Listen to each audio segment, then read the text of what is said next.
आज की कहानी का टाइटल है बिगड़े हुए बेटे का इलाज करवाओ, शादी नहीं। एकता दुल्हन के जोड़े में सजी सकुचाई सी अपने पति ललित का इंतजार कर रही थी। शादी इतनी जल्दबाजी में हुई थी कि एक दूसरे को जानने समझने का मौका ही नहीं मिला था। शादी के वक्त भी ना जाने क्यों एकता को ललित का व्यवहार अजीब सा लग रहा था।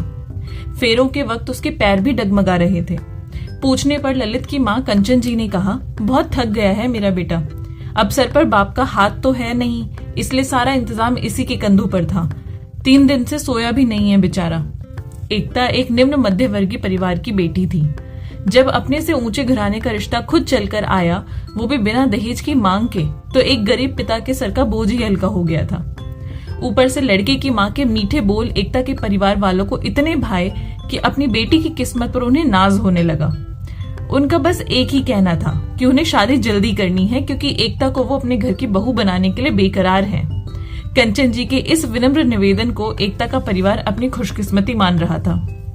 उनके कहे अनुसार कुछ दिनों के अंदर ही एकता और ललित की सगाई और फिर शादी हो गई।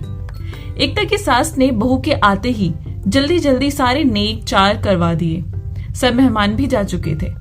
रात को जब एकता अपने कमरे में आई तो काफी देर तक ललित का इंतजार करती रही, क्योंकि दोपहर के बाद उसने एक बार भी अपने पति को नहीं देखा था।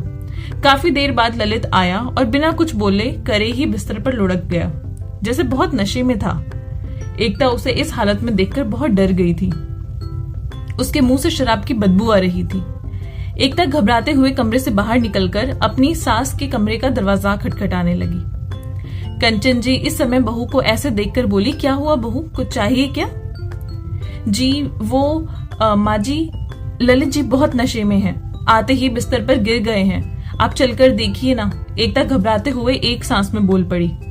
लेकिन कंचन जी को एकता की बात सुनकर जैसे कोई हैरानी नहीं हुई।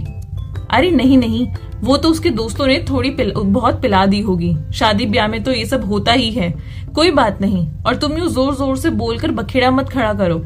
नई नवेली बहू का इस तरह पहले दिन ही घर में घूमना अच्छा नहीं लगता।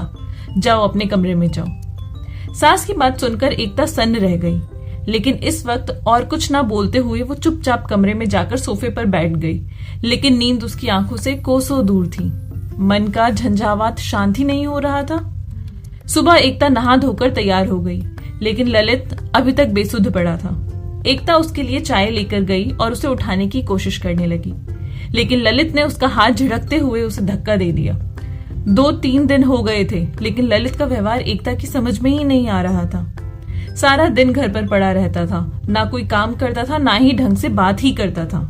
हर रात नशे में चूर देर रात तक घर आता था।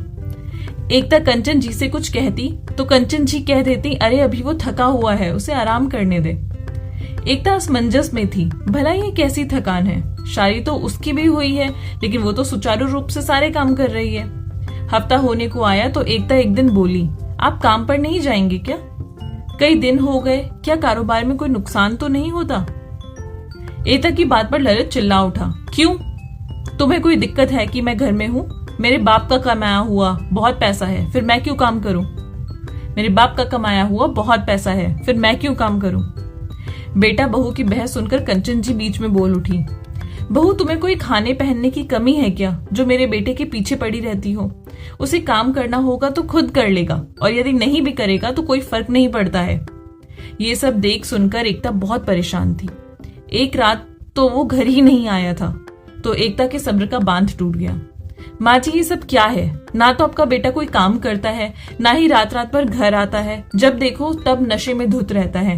क्या इसलिए आप लोगों ने जल्दबाजी में शादी की थी? आपने हमें धोखा दिया है। बहू की बात सुनकर कंचन जी झुंझला उठी, चुप कर बहू, अरे मेरा बेटा बड़े बाप की औलाद है, थोड़ी बहुत अय्याशी करता है तो कौन सी बड़ी बात हो गई? फिर अब तुम उसकी पत्नी हो तो तुम्हारा फर्ज बनता है उसे संभालने का। पत्नी को अपने पति को वश में करना आना चाहिए। अरे हमने तो इसलिए उसकी शादी करवाई थी कि शादी के बाद वो संभल जाएगा, लेकिन तुम तो सारा दिन हमारे सर पर चढ़ी रहती हो। शिकायत करना छोड़कर उसे सुधारने में ध्यान दो। इतने दिन हो गए हैं शादी को, लेकिन अभी तक उसे बांध नहीं पाई। कमी तो तुझ में है बहू, दोष मेरे बेटे को दे रही है। बस कीजिए माँ जी, अब सारी बात मेरी समझ में आ रही है। अपने बिगड़े बेटे की शादी मुझसे आपने जानबूझकर जल्दबाजी में करवाई है। आपको पता था कि यदि भेद खुल गया तो कोई आपके यहाँ अपनी बेटी नहीं देगा। लेकिन माँ जी, हम गरीब जरूर हैं, लेकिन बेगैरतमंद नहीं। जिस बेटे को आप 25 साल तक नहीं सुधार सकी, बहू से उम्मीद करती हैं कि वो 5 दिन में ही आपके बेटे को सुधार दे। माफ कीजिए माँ जी, मैं कोई सुधार गृह नहीं हूँ जहां आपके बेटे का इलाज हो जाएगा। अपने बिगड़े हुए बेटे का इलाज करवाना चाहिए था ना कि उसकी शादी। आपको कोई हक नहीं था मेरी जिंदगी बर्बाद करने का। हर लड़की की ख्वाहिश होती है कि उसे एक मेहनती और प्यार करने वाला पति मिले, ना कि पैसे वाला ससुराल। लेकिन अब भी देर नहीं हुई है। आज मेरे पिताजी मुझे लेने आ रहे हैं और मैं हमेशा के लिए जा रही हूँ। आपका बिगड़ा हुआ बेटा आप ही को मुबारक हो। एकता के पिता दरवाजे पर खड़े थे। एकता ने अपनी अटैची उठाई और बिना देर किए अपने पिता के साथ चल पड़ी। कंचन जी हाथ मलती रह गई। उन्होंने दाव तो चला था, लेकिन वो भूल गई थी कि झूठ के सहारे जिंदगी नहीं चलती। पैसे के बल पर सामान तो खरीदा जा सकता है, लेकिन रिश्ते और प्यार नहीं। आई होप आपको ये कहानी पसंद आई होगी। अगर अच्छी लगी है तो चैनल को प्लीज सब्सक्राइब कर दीजिए, लाइक कर दीजिए और अपने प्यारे से कमेंट नीचे ड्रॉप कर दीजिए। मिलूंगी आपसे नई कहानी के साथ, तब तक के लिए बाय बाय।